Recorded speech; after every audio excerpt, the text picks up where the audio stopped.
Tonight, we delve into places where the sacred has been touched, not by angels, but by something far darker. Our first stop takes us to Kansas City, Missouri, and St. Mary's Episcopal Church. Here, rumors persist of a 19th century priest whose spirit is unable to find peace. This was no ordinary priest. Arriving in a city rife with anti-Catholic sentiment, his own leanings towards Catholic traditions and rumors of scandalous behavior made him a target. Accusations flew, his reputation was dragged through the mud, and ultimately, his life ended abruptly by poison. But his passing was not the end for Father Jardine.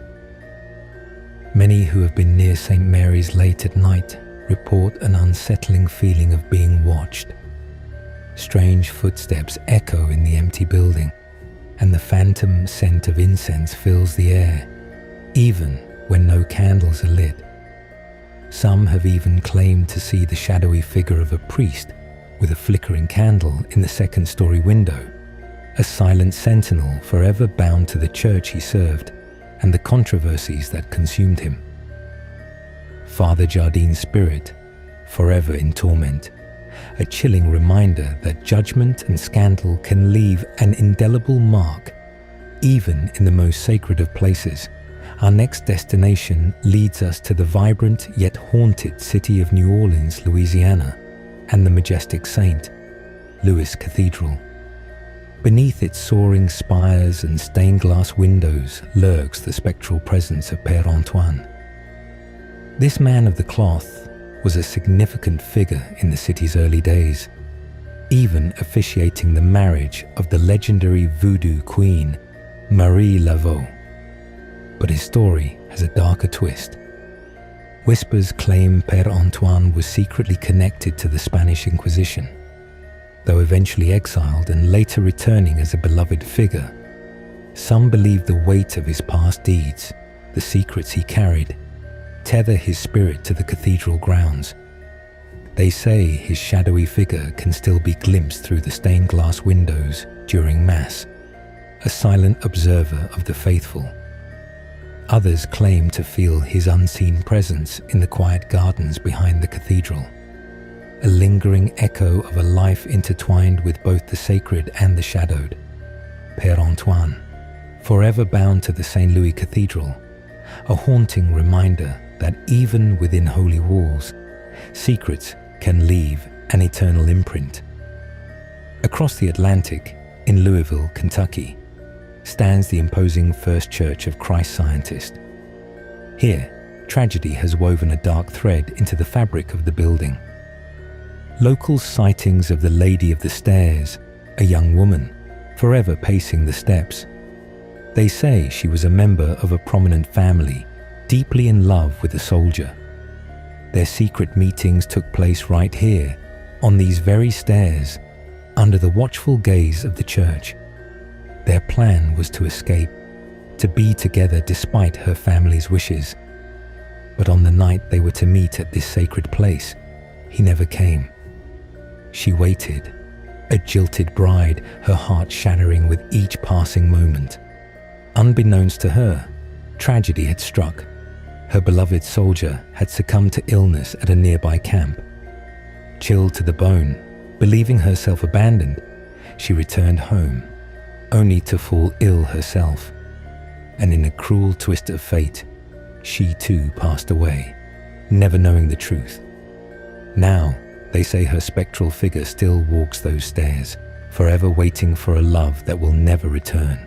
We now journey north to Manitoba, Canada, and the seemingly serene Saint.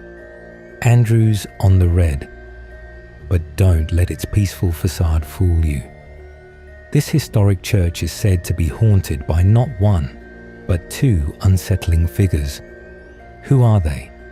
Some say they might be former community members, their spirits unable to find rest.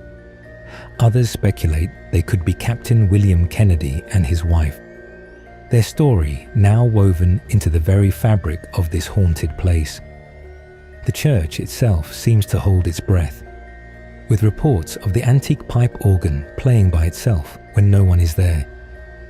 those who dare to venture near at night speak of glowing red eyes that drift through the cemetery trees, watching, waiting. St. Andrew's on the Red, a place where history and the supernatural collide, a chilling reminder that some stories and some spirits never truly fade. Our final stop brings us to the ancient heart of London, England, to St. Bartholomew's Church.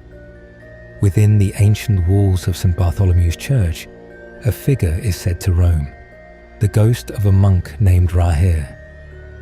This was no ordinary cleric. In the 12th century, Raher, a man known for his charm, experienced a powerful vision that led to the very founding of this sacred place. But his connection to the church didn't end with his passing. Centuries later, during renovations, Raher's tomb was opened. Inside, his skeleton lay undisturbed, still wearing his monk's sandals. And here's where the tale takes a truly unsettling turn. It's said that a workman, in a moment of thoughtless folly, took one of Raher's sandals, bones and all. Days later, the man returned, pale and shaken, claiming a sudden illness had befallen him. He returned the sandal, but the damage was done. Legend now chills the very stones of St. Bartholomew's. On moonlit nights, they say the spectral form of Raher can be seen gliding through the aisles, a silent, desperate search in his eternal quest for his missing foot. A ghostly monk, forever bound to his earthly remains, a chilling reminder that even in hallowed halls, some spirits find no rest. St. Mary's Church in England, St. Mary's Church in the small village of Botsford, England, is a place of dark legend. According to local lore, the church is haunted by the ghost of a young girl who was brutally unalived by a satanic cult in the 17th century. Visitors to the church have reported strange occurrences, including unexplained noises, moving shadows, and an intense feeling of dread. Local resident Sarah Jenkins had said once, "I've been visiting St. Mary's for years, and I've always felt a sense of unease, but one night I saw a ghostly figure of a young girl standing in the pews. It was like nothing I've ever seen before." Now, the Witches of Belvoir is one of the most famous tales of English witchcraft here. In the early 1600s, Joan Flower lived in Botsford with her two daughters, Philippa and Margaret, who worked as servants for the Earl of Rutland at Belvoir Castle. Now, unpopular in their community and distrusted by the rest of the staff at the castle, the sisters were dismissed actually for stealing. Now, according to local legend, the Flower women swore revenge on the Earl and attacked his two sons and heirs to basically the earldom of witchcraft. Now, the story is immortalized in Botsford local church. The Earl's tomb, which lies inside the building, commemorates the unusual passing of the two boys, noting both of them perished in their infancy by wicked practices and sorcery. To this day, St. Mary's Church in Botsford hosts the only known tomb in England to determine witchcraft as the cause of passing. The Devil's Playground, the Cathedral of St. John the Divine in New York City. Now, the Cathedral of St. John the Divine in New York City is one of the largest cathedrals in the world, but despite its grandeur, the cathedral has a very dark history of paranormal activity. According to reports, the cathedral is haunted by the ghost of a former priest who made a pact with the devil. A visitor named Mark Davis said, "I was exploring the cathedral one night when I heard strange noises coming from the crypt. I went down to investigate and saw a figure in a priest's robe standing in the shadows. It was like he was watching me."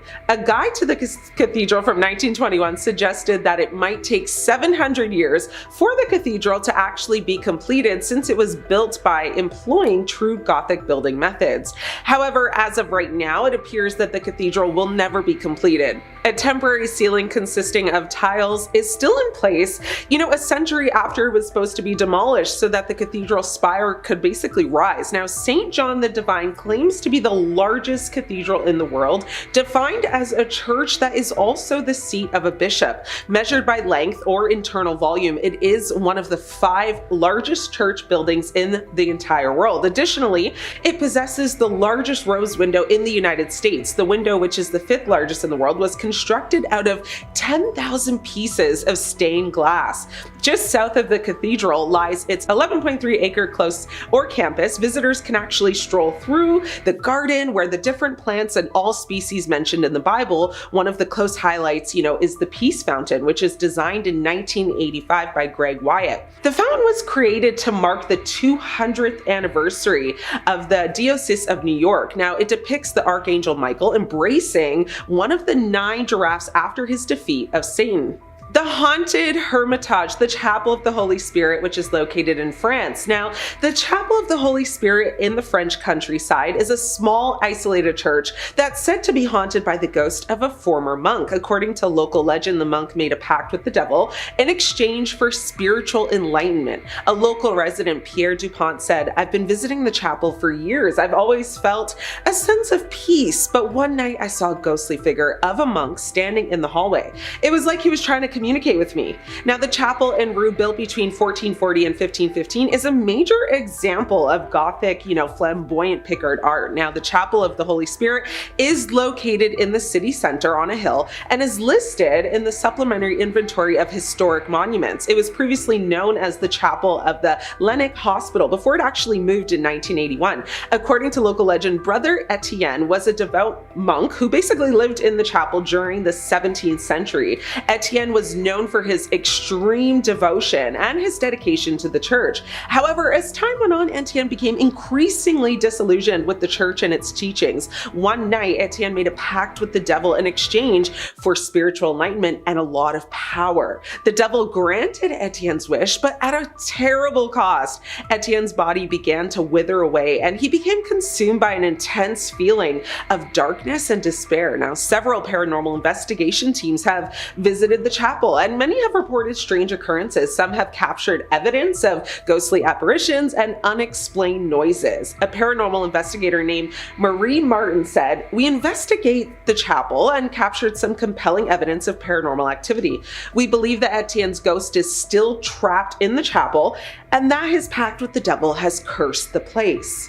The cursed congregation, the First Baptist Church located in Texas. Now, the First Baptist Church in the small town of Sutherland Springs, Texas, is a place of dark legend. According to local lore, the church is haunted by the ghost of a former pastor who is possessed by the devil. A former congregant, Emily Wilson, said, "I was attending a service at the church when I saw the pastor's eyes turn black. It was like he was possessed by something evil. I've never been back to that church again." Of course, the First Baptist Church in Texas, particularly the one in Sutherland Springs, became infamous for the 2017 mass attack, leaving first responders and the community haunted by the horror of the event. On November 5th, 2017, a man launched an attack with a fatal weapon at First Baptist Church, fatally hitting 26 people and injuring 20 others. Now, the horrific nature of the carnage left first responders deeply affected, struggling with the trauma and the overwhelming scene. Now, the church, however, is cursed and has a long history dating back to the 19th century, and it's said to be haunted by the ghost of a former pastor who was possessed by the devil. Now, according to the local lore, Pastor Johnson was a very charismatic and influential figure in the church during the early 20th century. However, Johnson's behavior became increasingly erratic and bizarre, and many believe that he was possessed by the devil. One night, Johnson's behavior became so erratic that he was locked in the church's basement. But the next morning, Johnson was found in the pulpit, his eyes black as coal, and his voice changed to a deep, raspy tone. After Johnson's possession, strange occurrences began to happen in the church. Members of the congregation reported hearing noises, ghostly apparitions were seen, and experiencing intense feelings of just fear and dread. Now, many believe that Johnson's possession had cursed the church and that his ghost was still trapped there.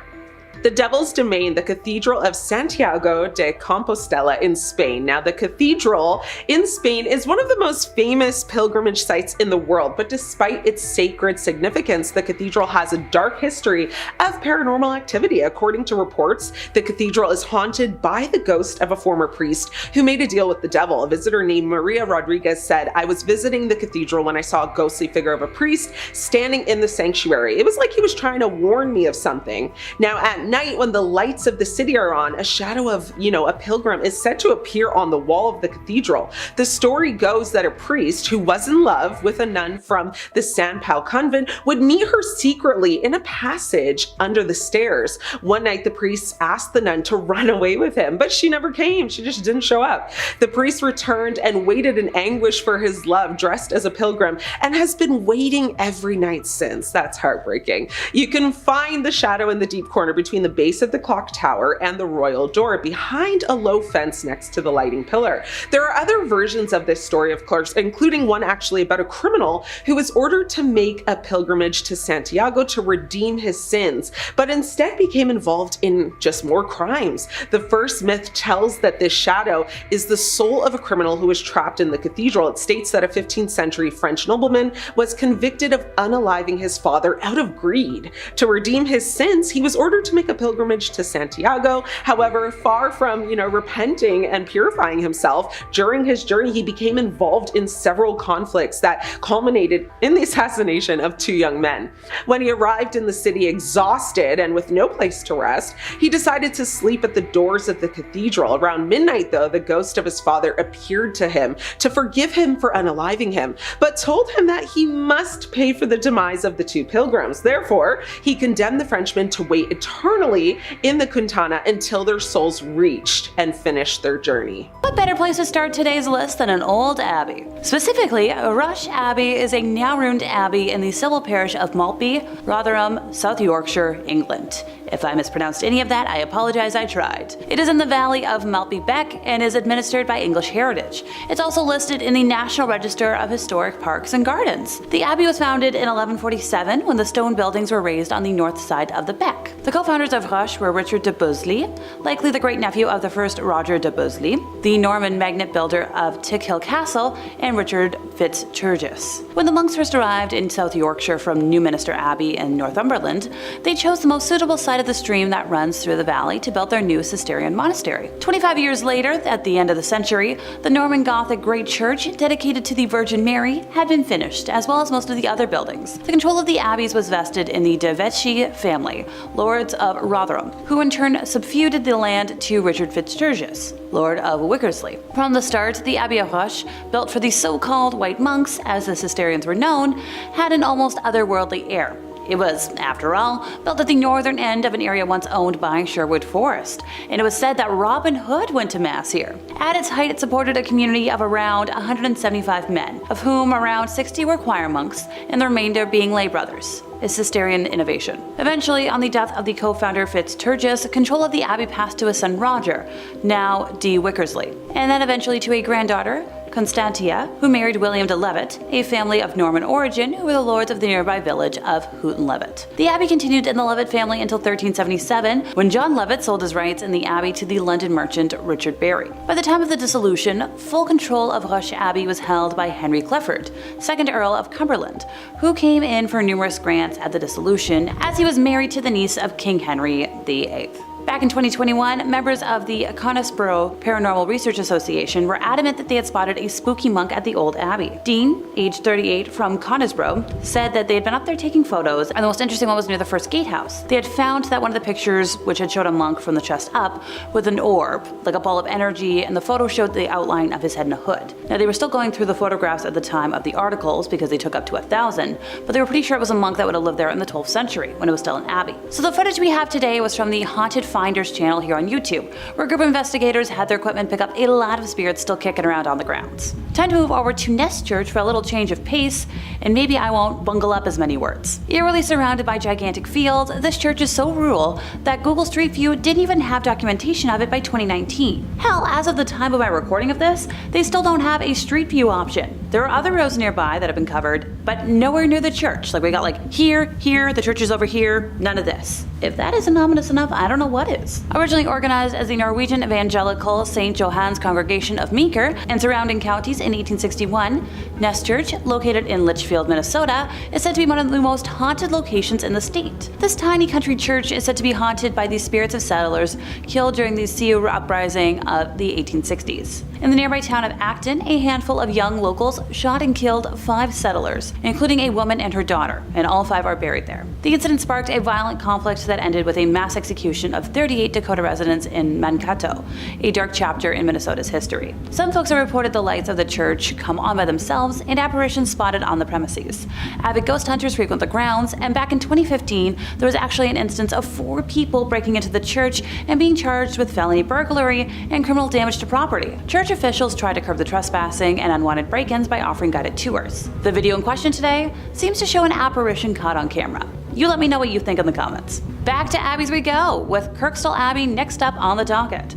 The picturesque ruins have been drawn and painted by artists such as J.M.W. Turner, Thomas Girton, and John Sell Cotman. Kirkstall Abbey was acquired by the Leeds Corporation as a gift from Colonel North and opened to the public in the late 19th century. The gatehouse became a museum, which is now part of the Leeds Museums and Galleries group. The English houses, of which there are remains at Fountains, Rievaulx, Kirkstall, Tintern, and Netley, were mainly arranged after the same plan, with slight local variations. Situated just outside of Leeds, Kirkstall Abbey still stands to its full height and for centuries offered a peaceful existence for the monks who lived and worked there. However, daily life could be harsh, and like any community, it was not immune to intrigue and mystery as religion developed. With over 800 years of history, this abbey attracts many visitors and is considered one of the oldest attractions in the region. During the dissolution of the monasteries under King Henry VIII, this abbey was emptied and its remains were left behind. Now, after that dissolution, sightings of ghosts have become common, and by the 19th century there were reports of ghostly apparitions in the nave of the church. One witness claimed to have seen a funeral procession of somber men,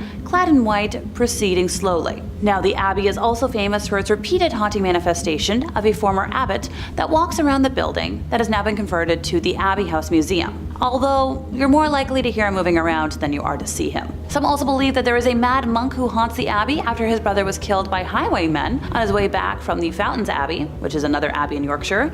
Mad with guilt and despair, he began carving his brother's initials into the abbey grounds that can apparently still be seen in small bench nooks around the ruins even now, and he continues to walk around the abbey to this day. The grounds are also home to a young female entity called Mary, who witnessed her lover ending the life of another and then turned him in. She has often been seen with the ghost of a dog, but we're not sure if they're connected or not. The footage we have today, by the way, is another stellar example of spirit communication tech at work. I've used some of those things before myself. They are quite reliable and pretty freaky. Okie dokie, internet sleuths, I need your help with this next video. In my opinion, it's an internet legend that's been kicking around since 2007. Heck, I remember the first time I watched it on my little iPod under my High School Musical comforter, terrified. I was up too late, and when my brain saw something like this, well, I was already in the dark. Well, let's just say it sent my mind racing. I'm the kind of gal who needs to have all the doors closed in a room or I cannot sleep. It is not happening. Heck, I was recently in an area that was affected by a weird power outage, and I think I lasted like an hour in the darkness with my 20 candles before I went to a home with power because I couldn't stand being alone with my thoughts, and yeah, nope. Not it. Sorry, back to the video I go. This one depicts David Holley and Jake Garrison, who alleged that they stumbled upon an abandoned chapel in the woods and decided to do some sleuthing. As one does. How very Scooby-Doo of you. And the duo encountered a spirit playing the piano while they did.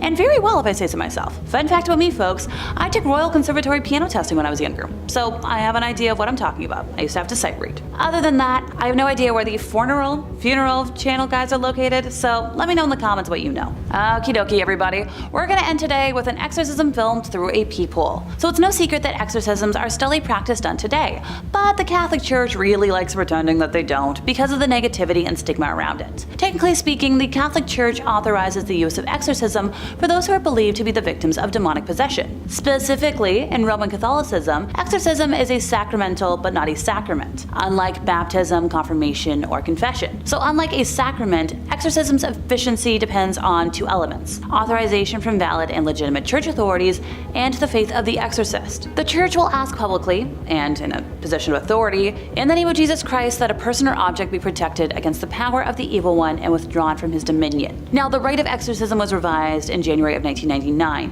and assumes that possessed persons retain their free will, though the demon may hold control over their physical body, and involves prayers, blessings, and invocations with the use of the document of exorcisms and certain supplications. Typically, the individual will be restrained, and the priest will perform perform a ritual of prayers to remove the evil spirits. Solemn exorcisms, according to the canon law of the church, can be exercised only by an ordained priest or higher, with the express permission of the local bishop, and only after a careful medical examination to exclude the possibility of mental illness. The Catholic Church has between 500 to 600 official exorcists, by the way, with the vast majority operating in Latin America and Eastern Europe. Now that we're all clear on the formal definition of exorcisms, let's dive into this lovely video from 2014. The ritual was captured on camera by a man who heard the shrieks of a woman inside the sanctuary and filmed it through a peephole. The incident occurred at the Assumption of the Virgin Mary Church in Vranov nad Digi in February of 2014, and the church priest, Marek Dunda, confirmed the video is real, but mentioned that if something's filmed through a keyhole, he's not going to say anything about it, which that's a dodging the question kind of answer if I've ever heard one. And trust me, I'm the daughter of a politician. He told the newspaper he carries a mandate from his bishop to perform exorcisms. He said that the group was asking God to protect and to liberate the person that was suffering, which included using a Latin prayer asking for help, and of course it helps. Look, I'm no expert on exorcism rituals, yet. But if you have to state that of course something helps, in my personal opinion, I'm a little skeptical. It's kind of hard to tell what's happening in the video, but it appears that at least 2 people surround the woman, who can be heard screaming in agony with momentary pauses in between for the duration of the just under 2-minute long video. Daniel Trokta, who shot the video after hearing the screams, warns people in the description to watch the chilling footage while wearing headphones. When asked about the condition of the woman in the video, the priest said any details about her or her state were private. And while I'm glad the church is respecting her privacy, I just hope the poor woman has been cured and healed. As much as I joke about it and I make light of it, demonic possession is no pleasant or laughing matter. The Witches of Belvoir is one of the most famous tales of English witchcraft. And if you don't know it, don't worry, that's what I'm here for. Welcome to my new favorite thing. Let's picture things together, folks. There's this old Gothic church with a towering spire surrounded by gravestones, and it's called St. Mary's Church. Sounds like the perfect setting for a horror movie, right? So back in the early 1600s, there was this woman named Joan Flower who lived there with her daughters, Philippa and Margaret. They were basically outcasts in their community, and they worked as servants for the Earl of Rutland at Belvoir Castle. But here's the thing, they got fired for stealing, and that's when things took a turn for the worse. Legend has it that the Flower women were so ticked off about getting canned that they decided to get revenge on the Earl. And how did they do it? Well, let's look at the times. Witchcraft, of course. Yeah, apparently they put a curse on the Earl's 2 sons, which were the heirs to his earldom, and well, let's just say it didn't end well for the boys. Fast forward to today, and the story is still giving people the EBGBs. This church is like ground zero for creepy tales. Inside the church, there's this tomb that commemorates the deaths of the 2 boys, and it says that they were, well, killed by wicked practices and sorcery. Fun little additional fact for y'all, St. Mary's Church is the only place in England where you can find a tomb that officially pins witchcraft as the cause of death. Which, that's a little chilling. No wonder the Pope wants to steer clear of this place. Who wants to mess with that kind of dark energy? So, next time you're in the area, maybe think twice before wandering into this church. Unless, you're into that whole haunted cursed tomb vibe. Which, I am. I don't look like it today, but I promise. Normally my cup of tea. Alright, so we're going to stay in England for this next entry and move over to St. Mary the Virgin in Klopp Hill? I looked up 5 different pronunciations and they told me 5 different things, so you tell me which one's right, folks. Originally built facing the west sometime around the year 1350, it's believed to have been erected on top of a leper hospital run by monks. I'd like to take a moment to note that it was built in the wrong direction, with churches traditionally facing east, the direction from which the sun rises, which is associated with the location of heaven and the return of the Messiah in Christian religion. Altars inside of these holy buildings would face in the eastbound direction for prayers. Some have claimed that because St. Mary the Virgin faces away from God, it thus opens the doors to hell, and ergo responsible for the tale I'm about to tell. Oh, that was a good rhyme. The building was abandoned in 1848 when the rector at the time made the decision to have a new church built, instead of expanding the previous one, which was much needed due to the rapidly growing congregation. Old St. Mary's, as was dubbed by the locals, was then primarily used as a mortuary chapel, holding bodies before they were buried in the adjacent cemetery. By the 1950s, St. Mary's had become so run down that it could no longer fulfill that use, with just the outdoor walls and tower remaining. In March of 1963, the tomb of an 18th century apothecary's wife was broken into and the bones were arranged ritualistically in the middle of the church. And once again, on Midsummer's Eve of 1969, multiple women's graves were broken into, with bones being removed and rearranged once more. While the specific individuals involved in these acts were never identified, the arrangements found resembled those used in black mass rituals performed by satanic groups at the time. After the first incident in 1963, a rare decision was made to rehallow, or in more simple terms, re-bless the altar which was left in the building in a failed attempt to protect the building from evil. Later that year, Reverend Harold Colthurst reported stumbling upon a group of men in the building that were in the midst of a mysterious ritual, being quoted as saying that the men were trying to communicate with evil spirits,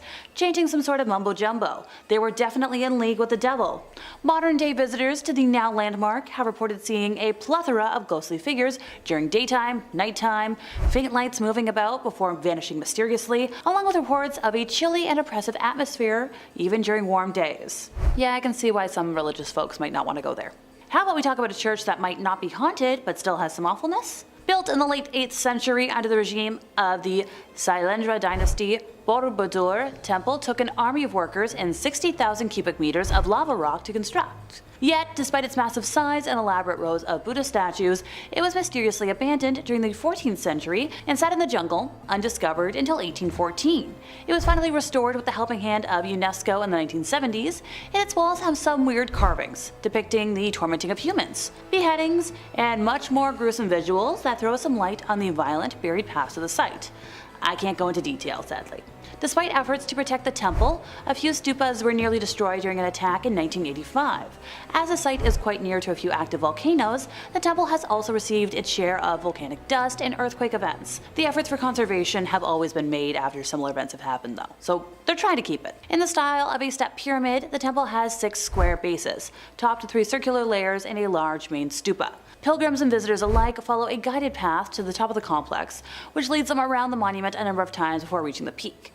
And along the way, the path is marked by 500 Buddha statues and thousands of reliefs that depict daily life in Buddha's Java. It's not spooky, but you still don't want to go there. So technically this next place isn't a church, but it's a religious building, and that counts in my book.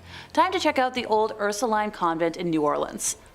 Which is a classic place for all things weird and ooky spooky. The Ursulines have been in Louisiana since the early 1700s and have inhabited a series of buildings up to the present day while working with schools, charities, and orphanages. Apparently back in the 1720s, the French government sent young ladies to their settlements in America as prospective wives for the settlers there.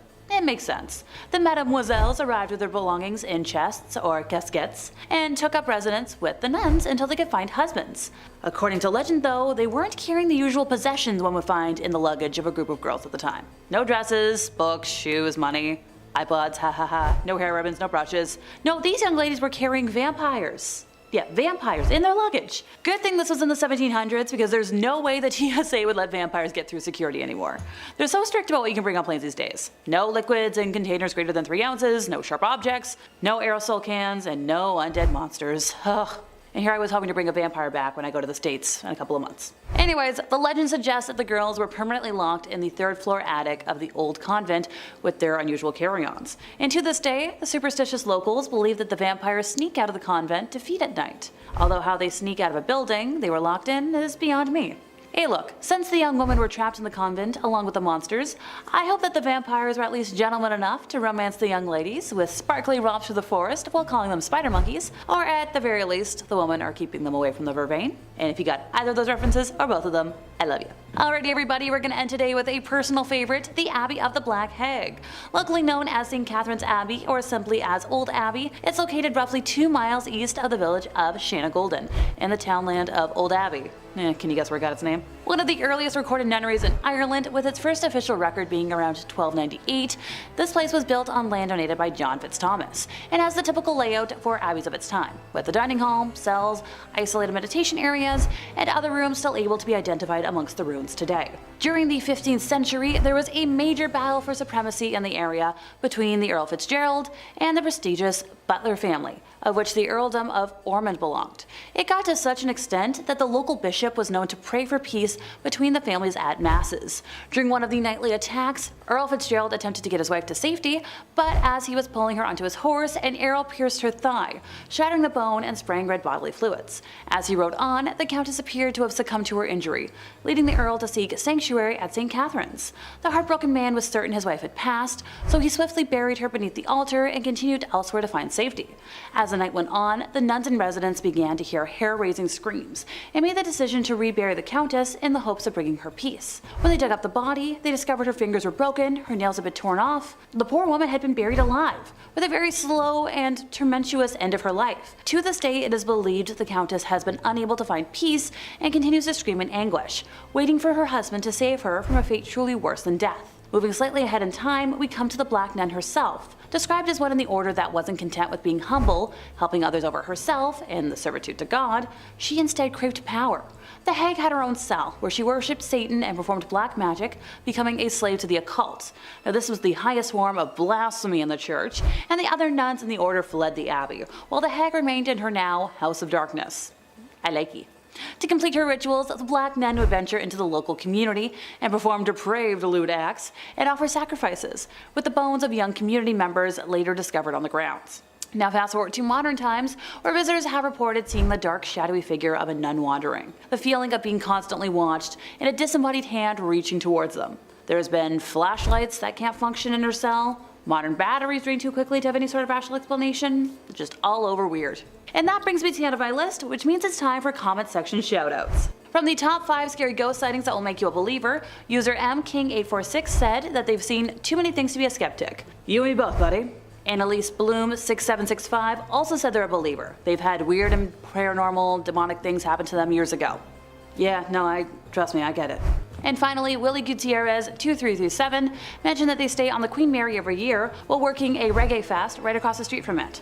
And it's normal to see ladies walking towards you from afar and just disappear. Number 4. Our next entry on the list today is going to be the Aquia Episcopal Church, and if you haven't said that, try saying that 10 times fast, I dare you. Located in picturesque Stafford, Virginia. The church has 200 years of history to it, which means it's also got approximately 200 years worth of ghost stories to study. When the church was first built way back when in the 18th century, it was stained by an unfortunate tragedy. You see, the surrounding areas were exhausted by war and the lack of resources, food, and money, and as such, brigands would take to the dark country roads to attack innocents during the night for whatever they had on them. Well, one young woman was hiding from a gang of highwaymen and marauders and sought out the church as a safe haven. Unfortunately, the bandits eventually caught up with her and she met an untimely end. Now, these men were never caught for their crime, and her body was not found for hundreds of years, left there to rot and decompose. And many believe that because of this, her spirit is tied to the church. And there have been several reports of hauntings ever since the discovery of those accursed bones. Visitors mention hearing footsteps frantically scattered around at night. These footsteps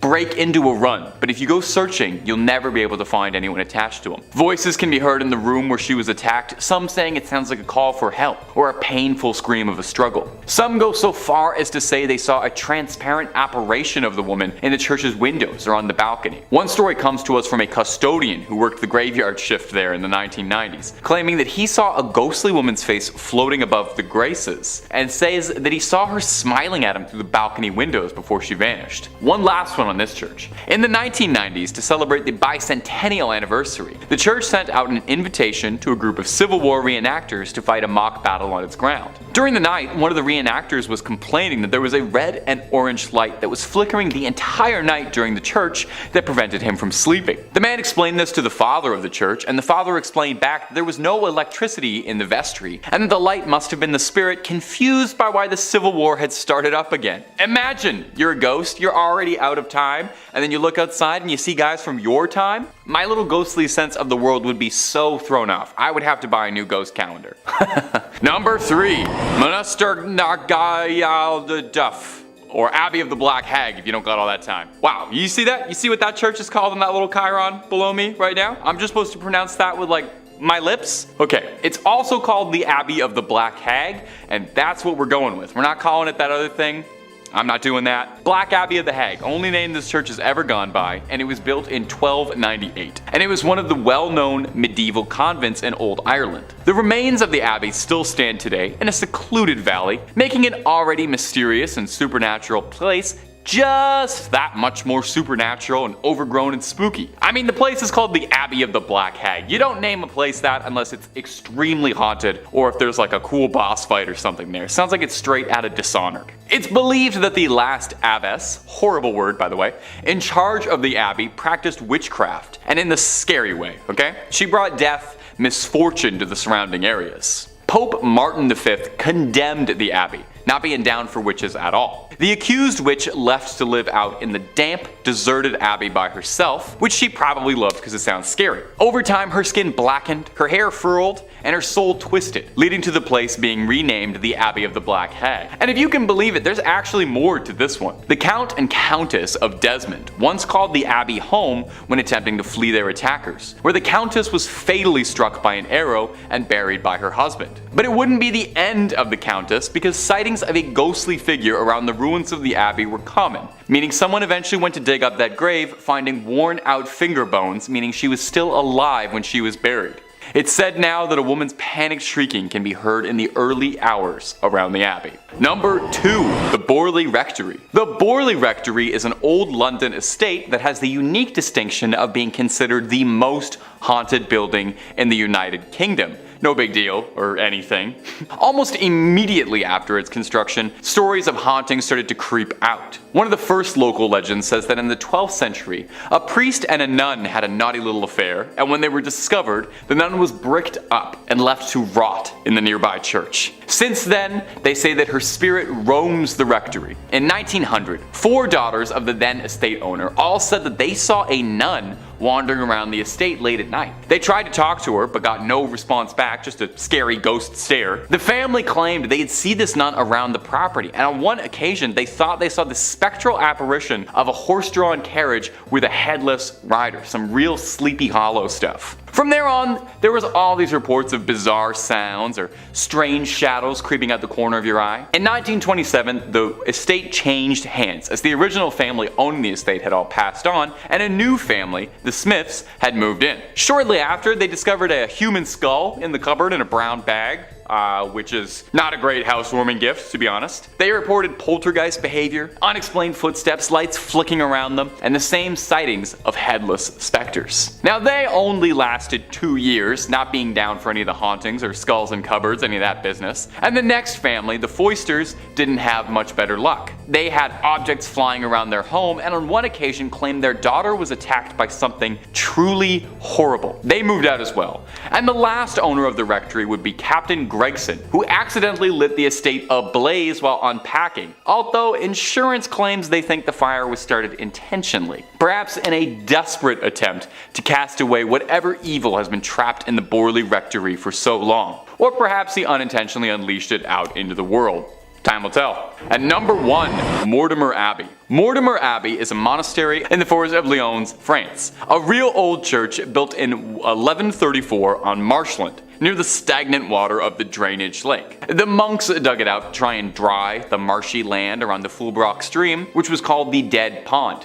In French, Meltmal, which is where the name comes from. You can kind of hear it there. Mortemer, you know. Perhaps it's this history of being built on a dead pond is why Mortemer Abbey was doomed to be haunted. Now, the abbey flourished for centuries, but over time started to become claimed by the passage of time, and it fell into decline and disrepair. In the 17th century, there was an attempt to try and rebuild the abbey and recapture its former old glory, but the decline was already pretty present and had set in by that point, and by the time of the French Revolution, only 5 monks still remained in the abbey. Eventually, the abbey would collapse entirely and go private, and in 1863, the abbey would find itself in the hands of a rich Parisian family, the Delarues. Mr. Delarue moved his wife and his sons into the abbey, but soon discovered they weren't weren't the only tenants. While walking the lawns, the young people of the house saw a light from the library. As if by an invisible hand, these hatches unfastened, their handles turned, and the windows and doors all opened.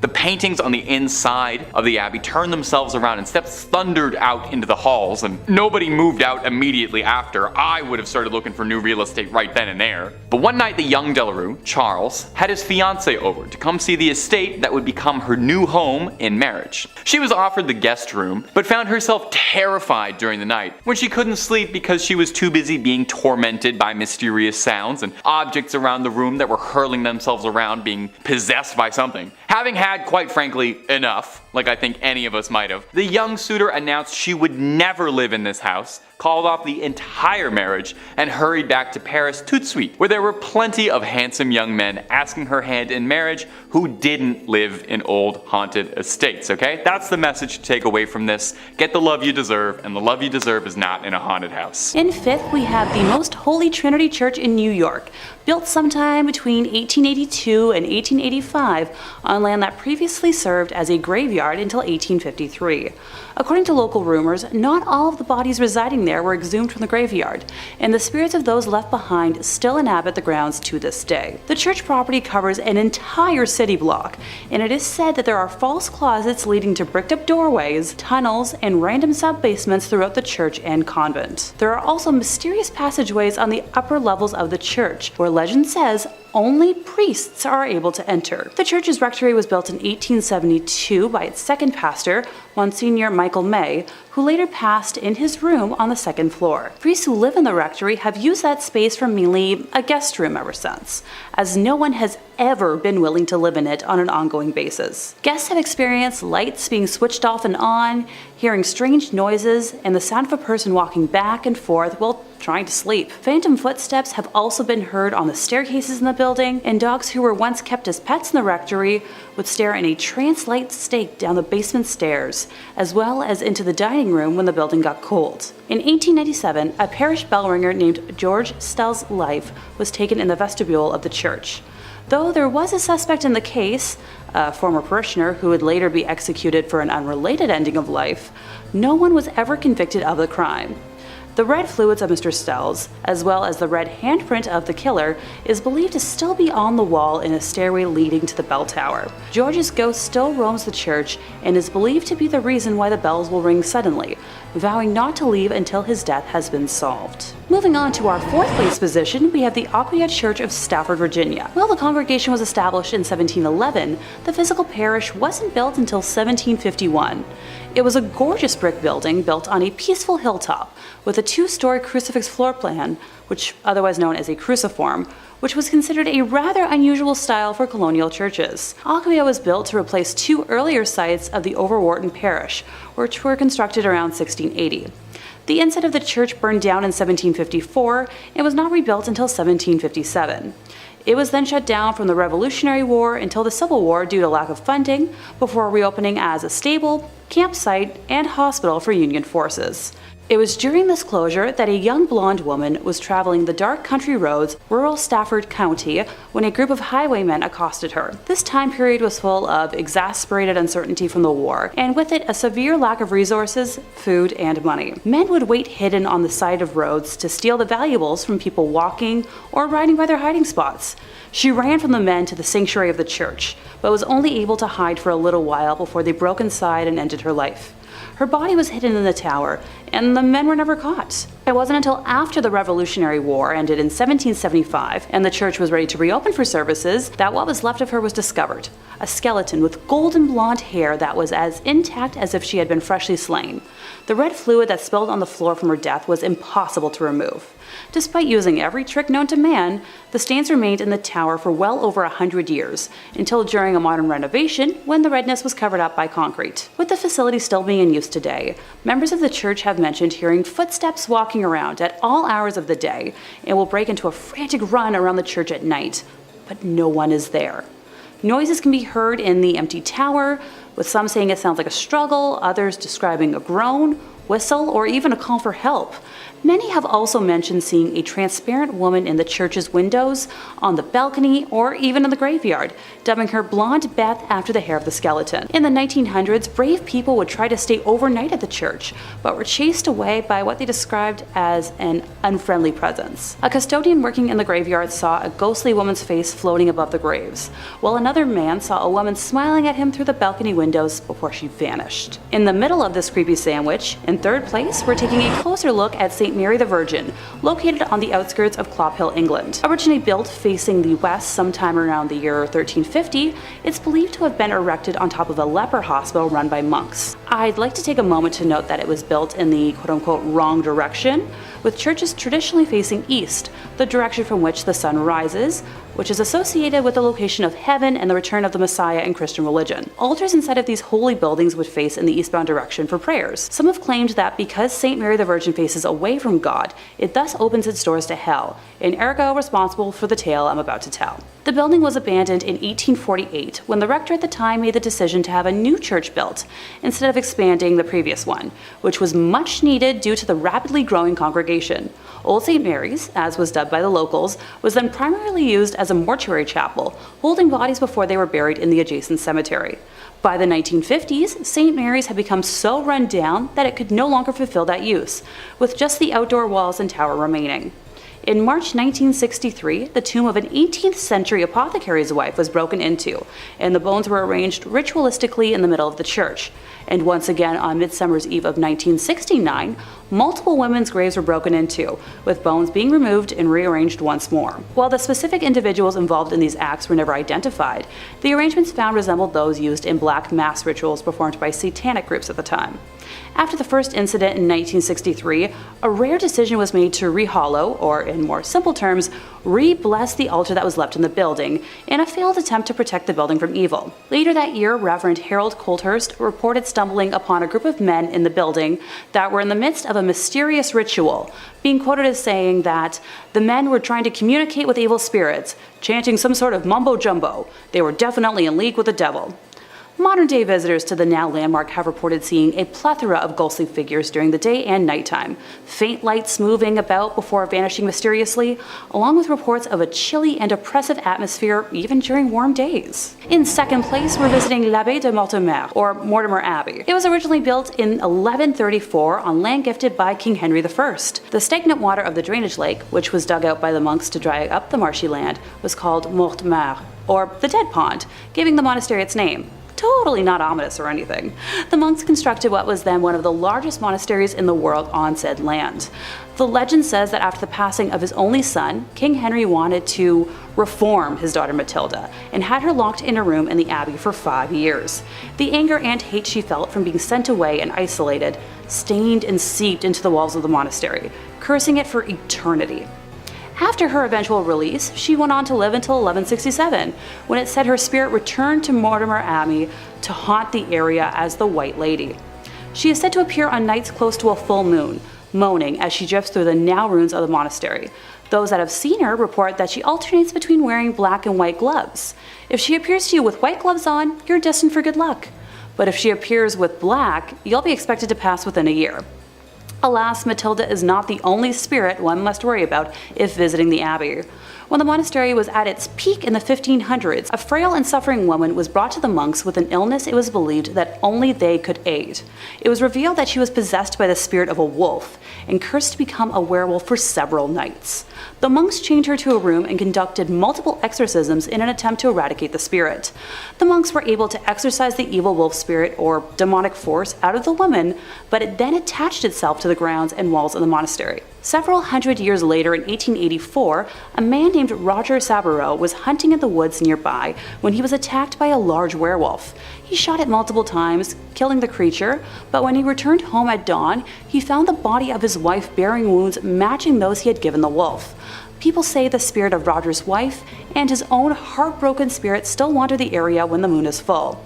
The abbey was exorcised by the church in 1921, but still remains haunted to this day. And coming in first place, we have the Abbey of the Black Hag, locally known as Monaster St, please don't curse me for my pronunciation, St. Catherine's Abbey, or simply as Old Abbey. It's located roughly 2 miles east of the village of Shanagolden, in the townland of Old Abbey. Gee, can you tell where it got its name?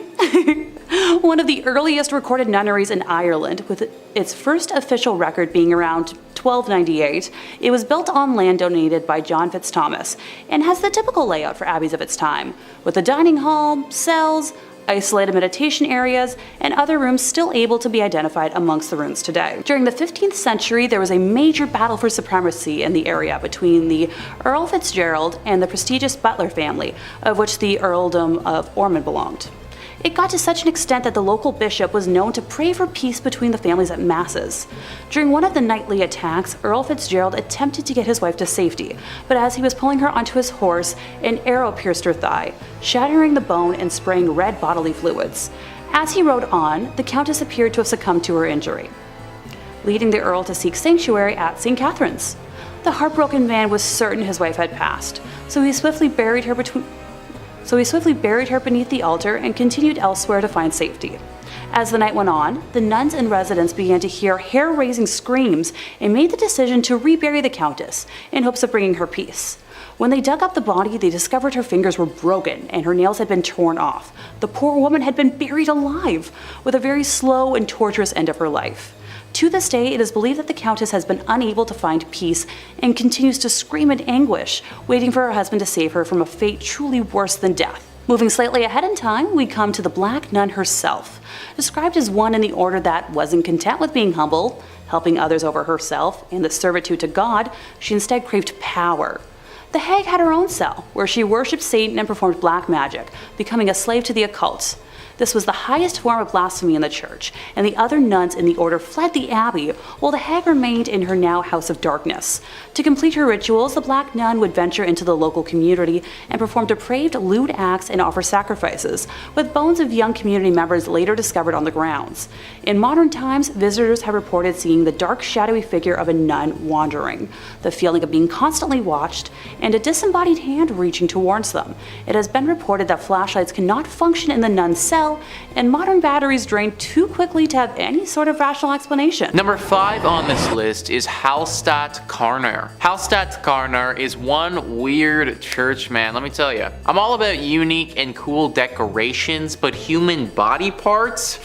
Kind of where I draw the line, guys. Discovery.com says many bone churches and ossuaries are decorated with femurs and pelvises, but at Halstatt Carner, the skulls themselves are decorated. More than 600 of the skulls on display in this Ben house, also known as Bone House in English, bear their former owners' names, professions, and the date of their death. Many are also adorned with decorative garlands and flowers. But perhaps what makes this bone church stand out the most is the fact that the most recent remains to be interred here belong to a woman who passed away in 1983 after having requested the Ben house as her final resting place. What's more, she might not be the last because the church is still open to receiving similar requests. So yeah, the dark secret here is that there is literal bones still being added. 1983 is really not that long ago when you think about it, and like the article suggests, that's probably not the last person to have been thrown into this array of skeletons. I guess it isn't, but it feels like this should be illegal or something. At the very least, it's just super weird.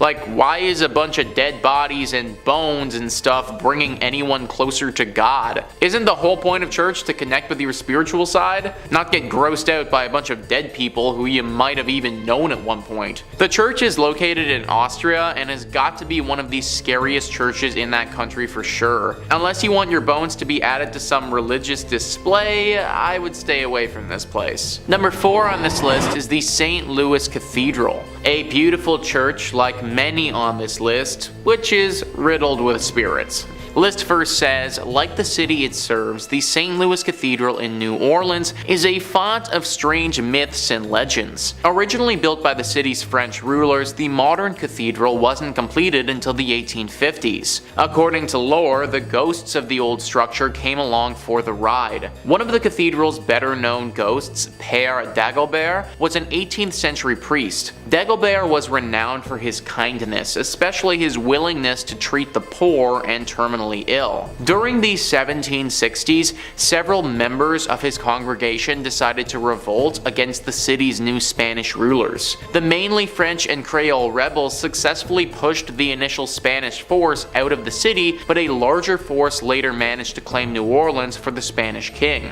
Infuriated by the earlier rebellion, Irish-Spanish governor Alejandro O'Reilly decided to not only execute the rebels, but also leave their rotting bodies on the doorstep of the St. Louis Cathedral. As a devout Catholic, Dagobert could not stand by while Catholic bodies were so roughly treated. After failing to get O'Reilly's permission to properly bury the bodies, Dagobert led a funeral procession down to St. Peter's Cemetery and placed the slain men in unmarked graves. Dagobert's successor, a Spanish priest named Pierre Antoine, is also said to haunt the cathedral. More intriguingly, Antoine's friend, voodoo priestess Mary Laveau, who often prayed at the church during her lifetime, is also considered to be one of the many spirits inside the cathedral. So we got voodoo priestesses, unmarked haunted graves, multiple spirits of bodies that were buried improperly. This church is just one big mess. Many people think that there are also a bunch of other secrets that this place has that we don't know about. Like this was a spot for a secret society hundreds of years ago who performed some very questionable rituals, and that's why this place is as haunted as it is. Whatever really happened here, we know it was dark and we know that it left its mark. Number 3 on this list is Egg Hill Church. This church was home to one of the worst tragedies a church has ever been host to. I've never been a real churchgoer myself, but from my understanding, love, life, spirituality, all of this is supposed to be in the air when you go, and the whole reason for doing so. Death and hate and violence, that's all supposed to be left at the door. Pennsylvania's Egg Hill Church didn't quite do that. Instead, they invited death into the church on one particular Halloween night. Many years ago, the whole community gathered into the church on Halloween. The priest passed around bread and wine as is customary, but this bread and wine was a little off. In fact, it was very off. So off that everyone who had it died. It was poisoned. It's unknown whether the town had collectively decided to end their lives together that night or if this was all the priests doing, but either way, tens to hundreds of people's bodies lay lifeless on the ground when it was all said and done. Now, what are we left with? Well, the ghosts of all of these people, obviously. Even worse than that, the spirit of this evil priest still lingers here too, and apparently, he isn't done with the living. He's said to be very dangerous and wants to drag visitors down with him and